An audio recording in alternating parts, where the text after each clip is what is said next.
O Flamengo quer ser reconhecido como uma nação oficialmente pelas Nações Unidas, né? Uma grande maluquice, porém muito maneiro, né? Ontem saiu aí esse anúncio, um anúncio muito legal também que foi feito com o Zico, né? Já gerou aquele burburinho porque primeiro o Flamengo soltou, né, o vídeo ali de espera, né? Aquela abazinha de quando um vídeo vai fazer uma estreia no YouTube, dizendo pronunciamento oficial.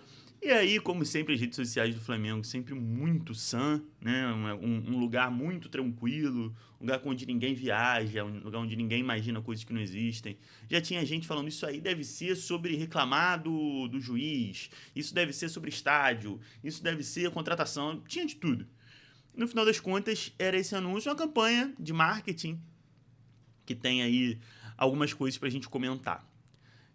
Primeiro o vídeo, né? Eu achei o vídeo muito maneiro, de muito bom gosto, assim, tudo. O Zico ali, a forma que foi escrito, né? O pronunciamento. É, eu achei a peça, né, publicitária, assim, a peça da campanha muito legal. Acho que são ações como essa que conseguem fazer realmente o Flamengo vir assunto. Né? Não que o Flamengo precise virar assunto mais do que já é, porque o Flamengo já é assunto o tempo todo. Mas é uma coisa que, por exemplo, pode gerar uma cobertura internacional, sabe assim? Pode ser que na Espanha ou num mercado que o Flamengo tem interesse de entrar, que isso seja algo que a imprensa local olhe e fale, cara, tem um time, né, que tá pleiteando virar uma nação reconhecida pela ONU. E também mostra a força da torcida, né? Assim, agora são quase 11 da manhã do dia seguinte. E da última vez que eu vi já tinha mais de 200 mil assinaturas.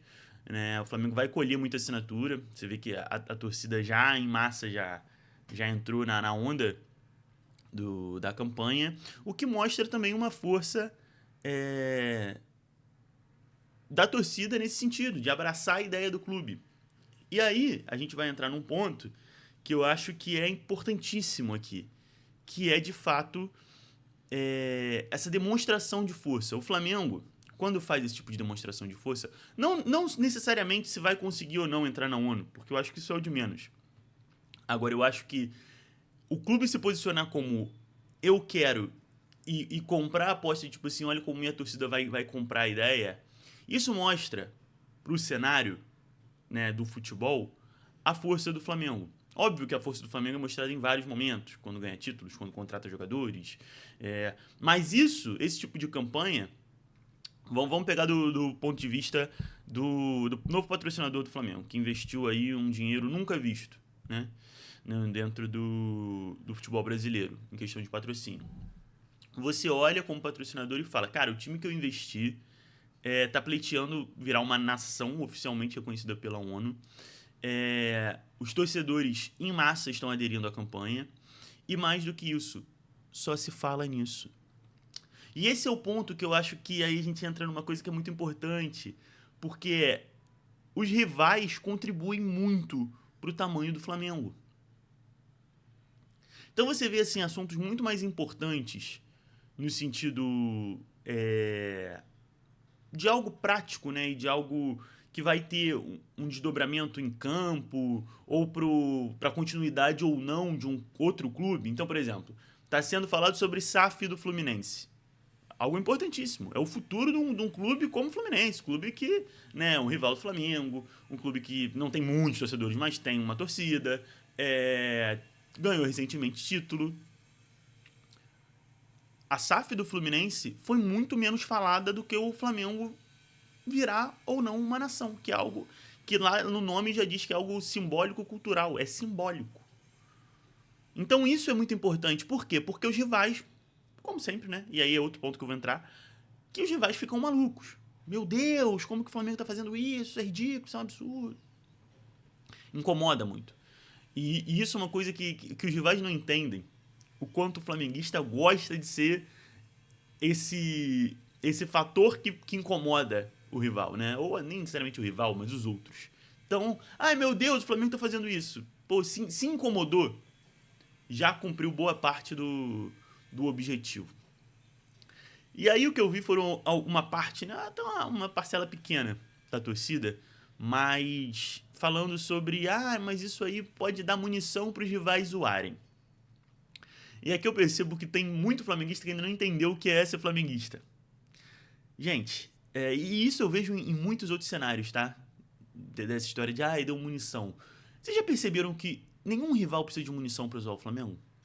Já perceberam que quando o Flamengo é campeão, vai ter rival falando, vai dizer que foi comprado, que é porque é o time da Globo, que é porque é isso, que é porque é aquilo? Quando o Flamengo consegue um patrocínio, quando o Flamengo mostra força, sempre vai ter rival falando.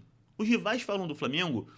Porque acontece? Quando a gente quer zoar, por exemplo, o Vasco, o que a gente fala? Fala de coisas objetivas. O Vasco tá sempre na Série B. Quer zoar o Fluminense? O Fluminense ficou na Série C. O Fluminense, né, é um time que não tem torcida. O Botafogo, não precisa nem de motivo pra zoar o Botafogo, né? O Botafogo, a gente sempre zoou o Botafogo porque o Botafogo não ganhou nada. Aí agora ganhou, mas enfim. Então, existem coisas pra você zoar. O Flamengo tem mais título do que todos esses. O Flamengo tem mais vitória no confronto do que todos esses. Não tem muito, não precisa inventar nada. Esses rivais não tem nada pra zoar, não tem nada mais do que o Flamengo. Então, qualquer coisa é motivo. Vocês não precisam ficar preocupados de dar motivo pra eles, porque eles vão arrumar motivo, mesmo que esse motivo não exista. A gente vê o Flamengo sendo campeão, basicamente todo ano, né? Raros são os anos em que o Flamengo não é campeão, desde 2019. E você vê até hoje rival falando sobre cheirinho. Entendeu? Então não fica preocupado se o rival vai falar, daqui a pouco o Flamengo vai perder um jogo, os caras vão falar, vai pedir pra ONU. Com certeza eles vão falar. Com certeza, pode ter certeza disso. Mas se a gente fosse pautar pelo que o rival acha, a gente não faz nada.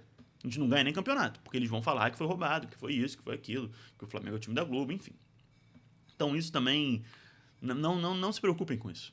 Sabe? Se preocupem com o Flamengo e com o que vocês acharam ou não da campanha. Vocês podem não ter gostado e tudo bem também. Mas se é por isso que você não gostou, não se estressa com isso, né? Vamos lá. Agora, o que eu acho que é realmente o objetivo real disso tudo? Acho que o Flamengo pode sim, né? Acho que tem todos esses fatores que eu falei, de repente ter uma expansão de marca, de eventualmente até de fato conseguir entrar para as Nações Unidas. É claro que isso tem um impacto. Mas eu acho que o objetivo, um dos objetivos mais reais, assim, um dos objetivos mais simples até disso tudo, é a questão de coleta de dados da torcida.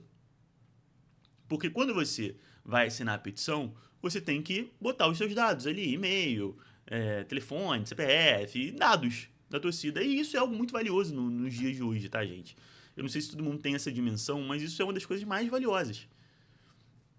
Ainda mais para um clube que tem um público-alvo muito determinado, que é o flamenguista, e que você quer entender o máximo daquele seu público. Então, se você consegue ter o e-mail, por exemplo, né, óbvio que muitos aí já vão... os flamenguistas, por exemplo, que vão no Maracanã, ainda mais hoje em dia com essa questão de facial, o Flamengo já tem boa parte da torcida. Não boa parte, porque se você comparar quem vai no Maracanã para a totalidade da torcida do Flamengo, é um número ínfimo. Mas já existe uma parcela. Com isso, com algo que é de graça, com algo que é valioso para o clube, pelo menos teoricamente, é isso de entrar para as Nações Unidas, você consegue que muita gente dê os dados para o Flamengo poder tratá-los. E aí é isso, poder... quando o Flamengo, digamos, vai fazer uma ação de sócio-torcedor, promoção, ou venda de camisa, ou o que for, ele pode mandar um e-mail para você, que foi lá e assinou. Então, existe esse valor também, né? Que eu acho que talvez seja até um dos principais, que é conseguir ter esses dados da torcida. E nesse caso eu acho que é algo positivo, porque a gente muitas vezes fica não querendo dar os nossos dados para marcas, né? Ou para sites que possam vender para publicidade e tal. Nesse caso eu acho que é positivo, porque a gente está ajudando o nosso clube a entender melhor a gente e poder a gente ajudar mais e eles nos conseguir dar serviços ou experiências ou, né, produtos, enfim. Então, eu acho que no geral foi uma campanha positiva. Positiva pro Flamengo. É claro que a gente ainda vai ver desdobramentos ou não, se o Flamengo vai de fato conseguir essa questão da ONU ou não, mas para mim isso é o de menos. Eu acho que as coisas principais eram o buzz, né? Essa burburinho, esse barulho que gerou. E essa questão dos dados. Eu acho que isso é o principal. Mas eu quero saber de vocês. E aí? O que vocês acharam? O Flamengo vai virar uma nação oficialmente? Vai pra ONU? Diga aí nos comentários.